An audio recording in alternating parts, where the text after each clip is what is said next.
क्या नाम है? जितेंद्र भैया। मेरा नाम बालकृष्ण विश्वकर्मा है। मैं परिवर्तन पार्टी ऑफ इंडिया का प्रत्याशी हूँ दतिया से। शिकायत लेके आए थे, क्या शिकायत कलेक्टर साहब से की है? देखिए, भारतीय जनता पार्टी यहाँ पर धन बल के साथ, गुंडागर्दी के साथ यहाँ पर चुनाव कराना चाहती है, चुनाव को प्रभावित करना चाहती है। एक वीडियो वायरल हुआ था। इस वीडियो में मध्य प्रदेश के कैबिनेट मंत्री राकेश शुक्ला एक अराजक व्यक्ति के साथ, गुंडा व्यक्ति के द्वारा ये बोला गया था कि हम जो है लाठी के दम पर मार कर लोगों को वोट लेंगे, और उनको रोकने की बजाय माननीय मंत्री जी के द्वारा उसकी पीठ थपथपाई जा रही है।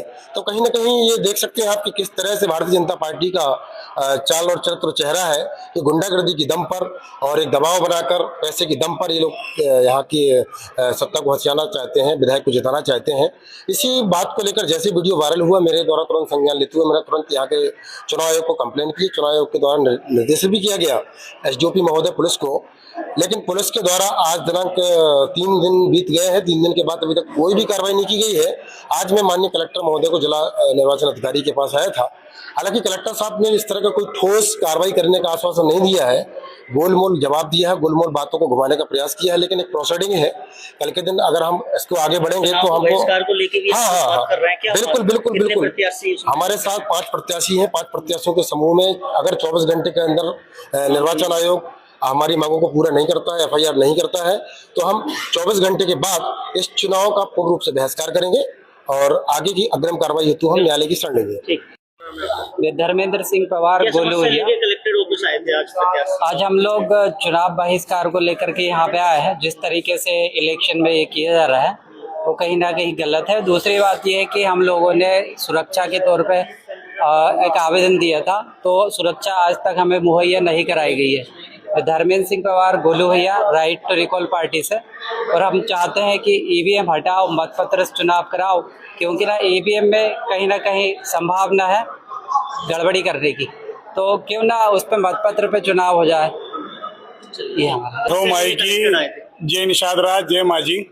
मेरा नाम जितेंद्र माजी, आपका गणतंत्र पार्टी से क्रमांक नंबर 22 दतिया से उपचुनाव में आपके जिले में सहभागिता कर रहा हूं, और आपका बेटा, आपका छोटा भाई। क्या कुछ शिकायत लेके आए थे कलेक्टर? मैं शिकायत लेके आया था दुर्गापुर की। कल रात में दुर्गापुर में हम लोगों ने प्रचार करा था। वहां पर कम से कम 400-500 लोग हमारे साथ में इकट्ठा हुए, हमारे प्रचार में हमारे साथी थे। अभी कल रात से जब से हम लोग वहां से आए हैं, दुर्गापुर में वहां की पूरी लाइट, पूरे गांव की लाइट जला दे वो कर दी है, इन लोगों ने काट दी है। वहां पे तार चोरी हो गए हैं। वहां पर लोगों के साथ में धमकी दी जा रही है कि जितेंद्र मांझी के साथ में आप आए। आप लोगों ने इसके साथ में सभा कैसे करी? भाजपा के लोग वहां पे जाके पूरे समाज को धमकी दे रहे हैं। मैं यहाँ पे मांझी समाज से हूँ और मांझी समाज से ही चुनाव लड़ रहा हूँ। क्या आश्वासन दिया जी, ये चल रही है। क्या आश्वासन दिया? कलेक्टर साहब ने अभी फोन लगा दिया है, वहाँ पे बात कर ली है। भाजपा के लोगों ने वहाँ पे उस 1 किलोमीटर का तार काट के चोरी करके ले गए। नाम है आपका और आप मैं हुए हैं, क्या समस्या है? मैं फौजी राघवेंद्र सिंह बुंदेला, ग्राम बलौनी से। मैं जो है कलेक्टर साहब के पास हमें आवेदन लेके आए थे महाराज जी के जो है सानिध्य में। तो कलेक्टर साहब के पास वैसे तो मैं इनको आइडल मानता था, लेकिन कलेक्टर साहब एक्सक्यूज दे रहे हैं अपनी बात पे कि ऐसा चुनाव आयोग जाइए। अरे आप ही तो है सर्वे सर्वा दतिया जिले में। कार्रवाई हुई है? नहीं, कोई कार्रवाई नहीं हो रही। वो कह रहा है कहीं जो वीडियो जारी हुआ है, एक व्यक्ति ये कह रहा है, उसमें क्या बता रहे हैं? उसमें ये लिखा है, एक मंत्री है राकेश शुक्ला नाम से, एक लड़का उनसे ये कह रहा है कि लठ के बल से, लठ के दम से हम वोट डलवा लेंगे। किससे? वोटर से। इस पर कोई कार्रवाई नहीं हो रही है। कलेक्टर साहब के पास गए, महाराज जी ने भी बात रखी हमारी, तो कलेक्टर साहब के पास हमें मिला एक्सक्यूज। क्या मिला कि आप चुनाव आयोग जाइए। अरे आप ही तो हैं चुनाव आयोग के सर्विस, कलेक्टर ही तो होता है सारा जिले का।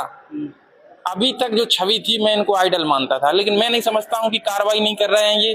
तो मुझे ऐसा लगता है कि ये सत्ता पक्ष का भी दबाव हो सकता है। हाँ, वो कह रहे हैं और भी लोगों ने बयान दिए हैं। कलेक्टर साहब ये कह रहे हैं और लोगों ने बयान दिए हैं, हम कार्रवाई कैसे करें? अरे भाई सब पे कार्रवाई करो, कानून से बड़ा हो जाएगा क्या कोई?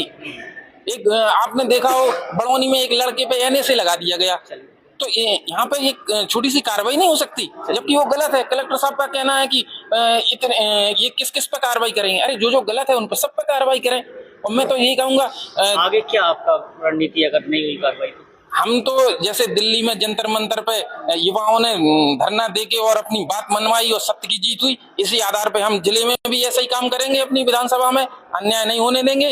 महाराज जी के सानिध्य में सारे युवा, सारे प्रत्याशी उसमें जोर लगाएंगे और जोर लगा के जो है विजय हासिल करेंगे। अभी चुनाव का आखिरी दौर है, 72 घंटे बचे हैं। 72 घंटों के प्रोटोकॉल्स है, वो प्रोटोकॉल्स का सभी को पालन करना है। उसके लिए कैंडिडेट्स ने हमारे पास अर्जी भी दी है।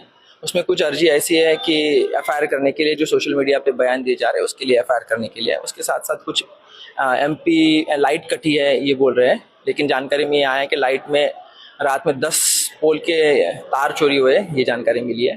तो वहाँ भी व्यवस्था ठीक करा रहे हैं। इसके साथ साथ जो न्यूज़पेपर पे चलता है, तो उनका ये कहना है कि 2 या 3 पार्टी का ही न्यूज़पेपर पे चलता है, हम इंडिपेंडेंट लोगों का नहीं चलता है। तो इसमें हमने सभी को यही बताया है और रिक्वेस्ट भी किया है। हाँ, इसीलिए वो बोल रहे हैं कि इन सभी पे कार्रवाई हो। हमने भी उनको बताया कि जो चुनाव आयोग के नियम है उसके तहत जो भी शिकायत देते हैं उस पर कार्रवाई हो रही है, की गई है। हमने काफ़ी एफआईआर की है, काफ़ी अधिकारियों को, लगभग अभी तक 25 से ज़्यादा अधिकारियों को ट्रांसफ़र किया गया है और इलेक्शन कमीशन ने किया है। तो कार्रवाई ज़रूर होगी, लेकिन कार्रवाई तब संभव हो पाती है जब वो नियम के अधीन हो।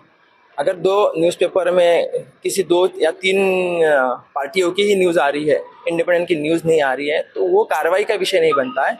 लेकिन अगर वो पेड न्यूज़ का विषय बनता है तो पेड न्यूज़ के तहत वो शिकायत कर सकते हैं। हम उसकी जांच करके अगर सही पाई जाती है तो ज़रूर निश्चित कार्रवाई होगी। दतिया में पहले भी पेड न्यूज़ पे कार्रवाई हुई है, आप सभी जानते हैं, और अभी भी हो सकती है।